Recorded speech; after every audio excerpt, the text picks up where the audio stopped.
on and slam, and welcome to the jam.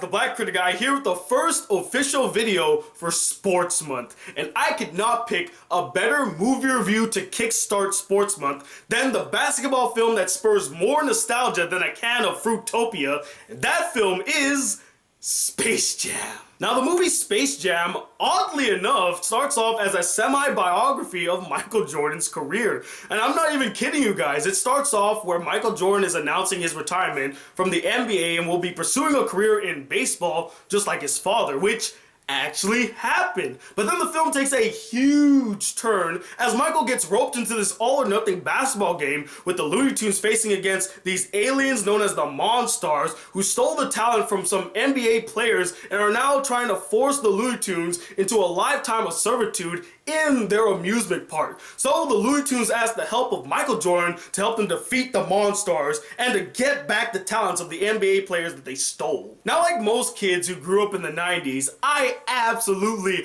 adored this film. I would watch it over and over and over again and never get sick of it. In fact, I loved it so much that one time for my birthday, I actually had this logo put on my birthday cake. That's how much I love the film. But now this film is almost 20 years old, and I have grown from that innocent, naive child to a full-fledged adult. So taking off my nostalgia glasses, I have to ask myself, does this film hold up nearly 20 years later? And the answer is...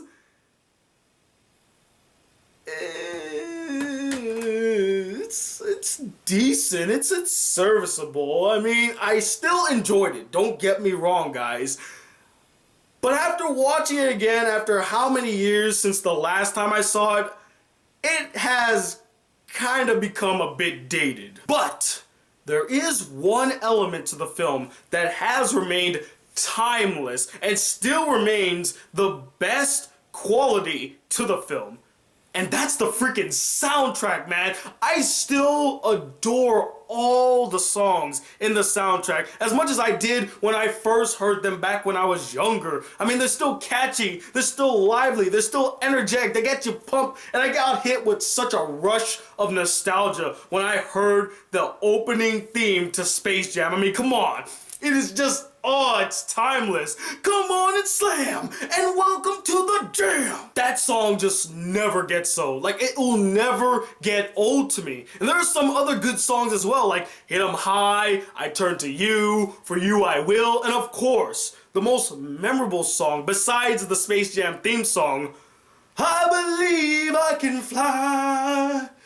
I believe I can touch the sky. If ever you are down in the dumps, just listen to I Believe I Can Fly. That will uplift your spirit to a higher level and just cheer you right up. And that song still remains timeless. It has not been affected by the aging of time. It's just as good, just as uplifting, and just as powerful as it was back in 1996. The 2D animation of the film still holds up as well. The Looney Tunes look fantastic, and the designs for the Monstars, not only do they resemble some very famous basketball players, considering that they did steal their talent, but they just look really well done, well drawn, and well animated. And honestly, and this might just be my nostalgia talking here, but I don't care, I still loved all the scenes with the Looney Tunes in them. I remember as a kid I would be just so freaking bored by all the human interactions or the live action scenes. I just wanted them to get back to the cartoons,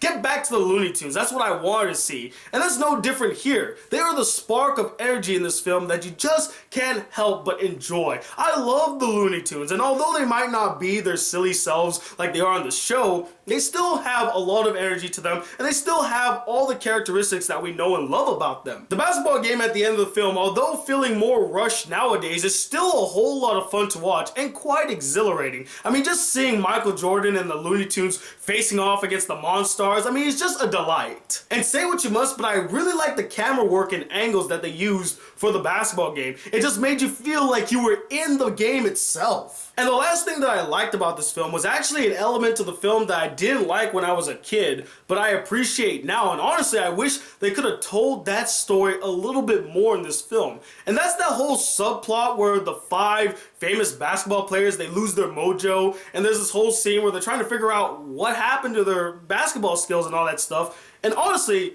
that would have made a very interesting story, just seeing them kind of dealing with the fact that they're not these great basketball players anymore. It's kind of rushed, as I said earlier. You don't get a lot of scenes with them, but the scenes that we were given, you can feel that, you know, they still love basketball. It's just they don't have it in them anymore, and it's kind of sad in a way. And say what you must, but the best actor that was a basketball player in this film is Charles Barkley. Like, I believed his performance and I liked him. If he was the star of the movie, I think I might have believed the film a little bit more. I would have liked it a little bit more because Michael, we're going to talk about that real soon. But sadly, guys, all the nostalgia in the world cannot hide all the faults with this film. In fact, I could sum up all the problems with this film with one scene from the movie.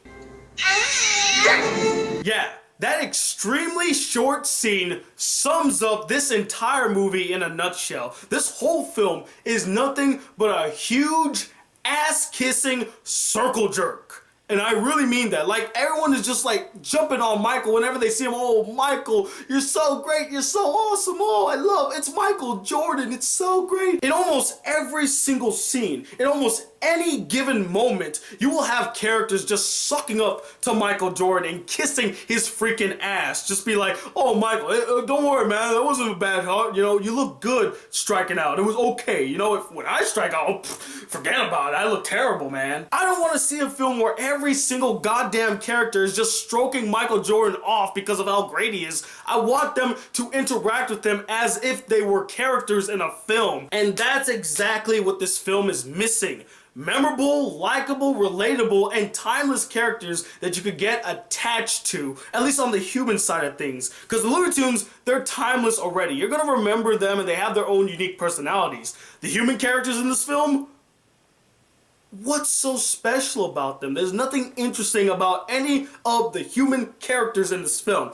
The only characters that you might remember are the real life athletes, because some of them are in the Hall of Fame, and if you're a huge sports fan, you'll know who they are. But like 50 years down the road, if you're just a casual watcher and you want to watch a film with the Looney Tunes that star all these athletes, are you really going to remember any of these people? No, because they're going to become irrelevant and their characters are not that memorable. They're not timeless characters. The writing in the film may not be the worst part about it, but my God, it's so corny and cheesy. Even for 1996, it was corny and cheesy. And honestly, if you look closely at the writing of the film, it feels like writing that you would see in a commercial spot. Which makes sense because back in the early 90s, Michael Jordan did do commercials with Bugs Bunny. And after the success of those commercials, I could just see like a bunch of execs sitting around a table saying to themselves, you know, those Michael Jordan Bugs Bunny commercials, they were such a hit. What if we were to take that concept and expand it into an 80-minute long film?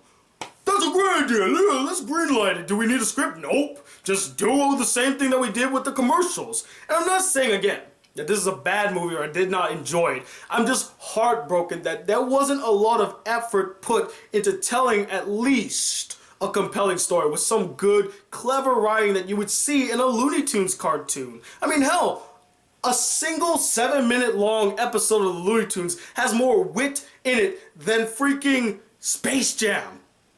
How is that possible? But where the whole advertisement vibe was cemented was in this scene. It's open! Come on, Michael, it's game time. Get your Hanes on, lace up your Nikes, grab your Wheaties and your Gatorade. We'll pick up a Big Mac on the way to the ballpark. Wow. That was like the most blatant advertising I've ever seen in a movie. and I saw Man of Steel. Now remember when I mentioned that the 2D animation still holds up in this film? I can't say the same thing about the 3D animation in this film. My God, is that dated. It looks horrendous.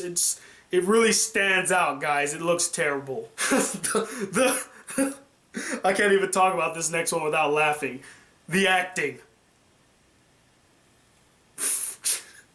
We all know that the acting in the film, it's not good. It's not good at all. Everyone is just either phoning it in or just giving terrible performances. Michael Jordan, I was just struggling to believe that he actually believes he was interacting with the Looney Tunes. He just has this face to him where he's just like, yeah, I'm with the Looney Tunes. Yeah, I'm here.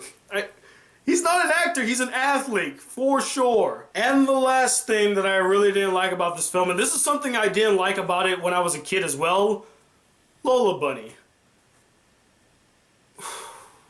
She's boring as a character. There's nothing interesting about her. That's why I really love what the Looney Tunes show did to Lola. They gave her a personality because all we ever had was Space Jam Lola. And what did she have going for her besides being really sexy?